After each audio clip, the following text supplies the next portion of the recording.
Здравейте! Днес ще разгледаме в детайли един софтуерен инструмент Tracker Web. Това е веб-приложение, което най-просто казано показва на карта къде са разни превозни средства или устройства. Да, нещо като контролен център за GPS проследяване. Точно. Имаме доста подробно описание от Darry Auto Wiki и целта ни е да разберем как точно работи тази система. Как идентифицира кой я ползва, как управлява данните, комуникацията с сървъра и най-вече как рисува всичко на картата. Ами да, за този интерфейс наистина се крие доста сложна система. Може би да започнем от самото начало, как системата изобщо разбира кой стои отсреща. Да, идентификацията. Как става? Ами, класически имейл и парола. Въвеждаш ги и приложението изпраща пост-заявка към API Session. Пост-заявка, казваш. Да, пост, защото е по-сигурният метод за изпращане на чувствителни неща като пароли. Те не се виждат в адреса, да речем. Сървърът проверява данните и ако са верни, създава сесия. Все едно ти дава пропуск. И връща обект user. Ага. В този обект има не само кой си, но и важни разрешения. Например, дали си администратор или менеджер. Това определя какво виждаш и какво можеш да правиш после. Разбирам. Значи още при входа системата знае кой си и с какви правомощия. Логично. Добре, а с какви данни работи самата система? Какво следи всъщност? Ами, основните типове данни, така наречените модели, са няколко. Имаме девайс, това е самото устройство, което следим, кола, телефон, каквото и да е. После position, това е конкретен запис за местоположение, координати, скорост, час. Точка във времето и пространството. Точно. Имаме user, разбира се, потребителския акаунт. Geofence пък е дефинирана зона на картата, примерно склад или забранена зона. Геозона. Да. И накрая event, това е запис за някакво събитие. Например, устройството влезне в геозона Хикс.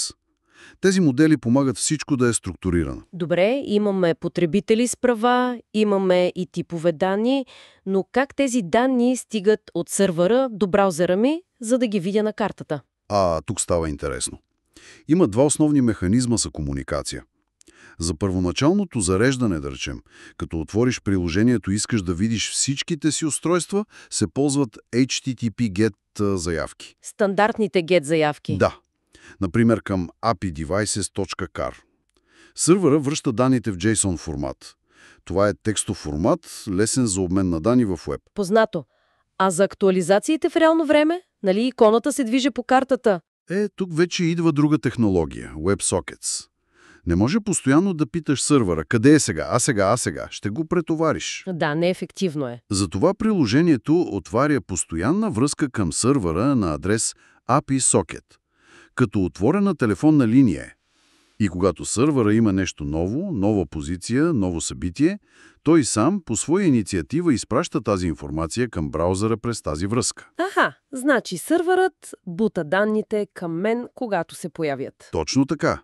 Затова актуализациите са почти мигновенни. Хитро. Добре, данните пристигат първоначални с GET, после поток през WebSockets. А как самото приложение в браузъра ги управлява, да не стане хаос? Тук идва ключов момент управлението на състоянието или State Management. Представи си го като вътрешна памет, мозъкът на приложението. В модерната версия на Tracker Web се ползва нещо наречено Redux Toolkit. Има едно централно място, стор или хранилище. Там се пази актуалната картина, списък устройства, последните им позиции, информация за потребителя и така нататък. Централизирано. Да. И промените не стават директно.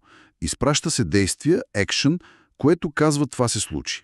После редуктори, reducers, взимат това действие и обновяват хранилището по строго определен начин. Звучи подредено. Така е. А компонентите на интерфейса, като картата, например, просто четат каквото им трябва от това централно хранилище, чрез така наречените селектори. Ясно. И предполагам, това прави възможно и плавното показване на картата. Абсолютно. Картата е пряко свързана с това състояние. Компонентите на картата използват библиотеки като MapLibre.js.